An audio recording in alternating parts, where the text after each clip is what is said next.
This video is going to be a little bit different, a little bit more worldly or worldly events, but it'll be based on or tied into what things Jesus is showing me. And the short of it is, I want to discuss a little bit about the Fed, the Federal Reserve, and some of the things they're doing. And I'm pretty sure I alluded to this before. I know I posted on Facebook about it, but the Fed is robbing us blind, right in front of us, and we don't see it. As a matter of fact, we're asking them to, we're begging them to, as a whole. For years, the Fed has been basically coming up with money from nowhere to lend to people to buy homes, to buy cars, to buy all this stuff, and they charge interest on it. And so it's amazing to me that think about the gig they have, because the Federal Reserve is not owned by the government. It's owned by private individuals. And they keep it very quiet as to who owns it. We can go back in history and look, and there's evidence, or at least the presumption of it's the big families that own it, the Rockefellers, the Morgans, the Rothschilds, people like that.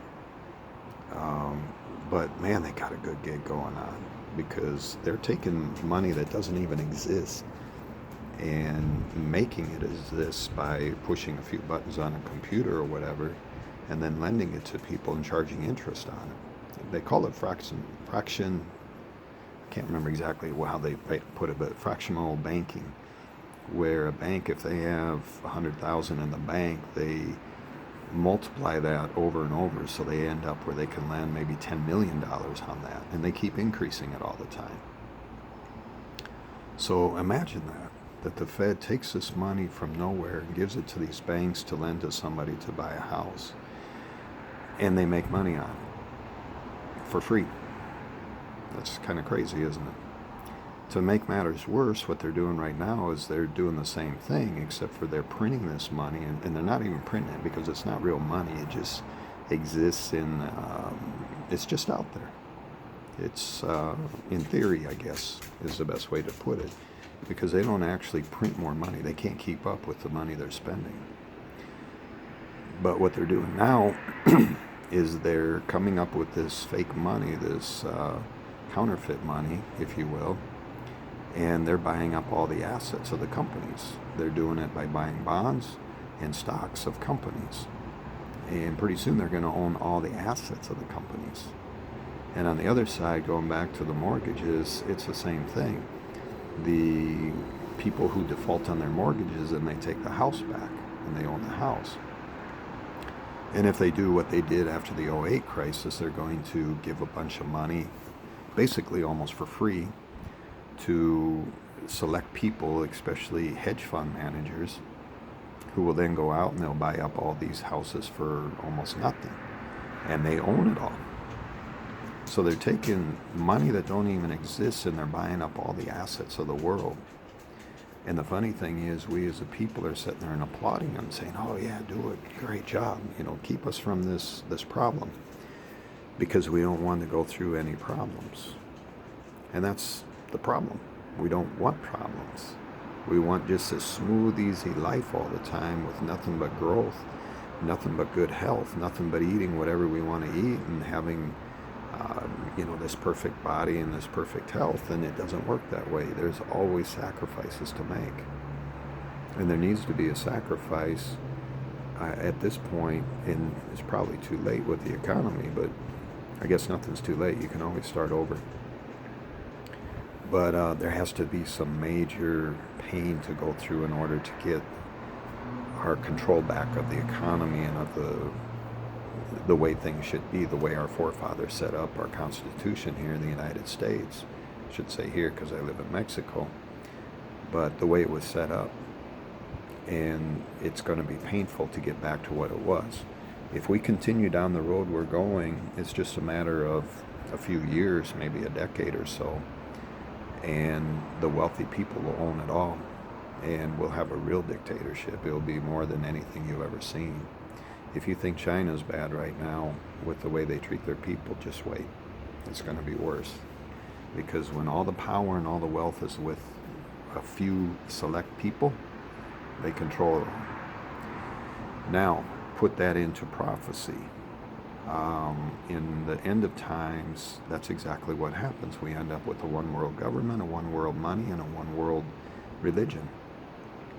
And we're coming close to it because there's rumors of wars, and there's wars, and there's famine. A lot of people starving to death, especially right now. Food is getting less, so we're going to have high wages or high cost of food shortly. And it's already happening. They're already going up quite a bit. And in certain countries, they've already experienced all this, like Venezuela is right now, and Argentina has and seems to be going through again. Russia went through it. Here in Mexico, they went through, not to the full extent, but back in the 90s, they went through a very high inflationary period, which cost a lot. And that's part of the reason why Mexico is still a third world country, is people like my wife's parents, maybe they had some things before, but after the 90s and the peso losing so much value, it inflated them away to where they had nothing. And you don't recoup from it. And that's what they're trying to do. The whole purpose of the Antichrist, or this group of elite people, is to get to the point where they own all the assets and you have no chance to do anything financially speaking. It's just a matter of survival at that point. You know, can I make enough money to put food on the table and or keep a roof over my head, and what kind of roof? And most likely when the one world money system comes in, which is in place already with the IMF, the International Money Fund, it's just a matter of canceling all the other currencies and saying, okay, everybody's broke, which they are, all the countries are, and now we're just going to have this one money order, or one world money. And when they do that, your dollar bills, your pesos, they're going to be worthless. The only thing that's going to be worth something is real assets, whether it's gold, silver, real estate, assets like that. And they're going to be deflated as well, because who's going to buy it? The only people that can buy it are the really wealthy. So it kind of puts me out of business even as a real estate agent, because who's going to buy the homes from me? I might have a lot of listings, but nobody's going to have money to buy them, except for the elite. And they won't need me. They won't do it like that. So it's going to be a very, very tough time, and it ties back into the video I did earlier this morning in regards to why does God allow this kind of evil? And it's the whole thing. It's kind of like the North and South Pole. You have to have opposites to keep everything in balance. Doesn't seem like maybe God had to set it up that way, but that's the way it is. So find the balance. Find your peace in God. As always, seek first the kingdom of God and His righteousness, and then everything else will be given to you. Peace.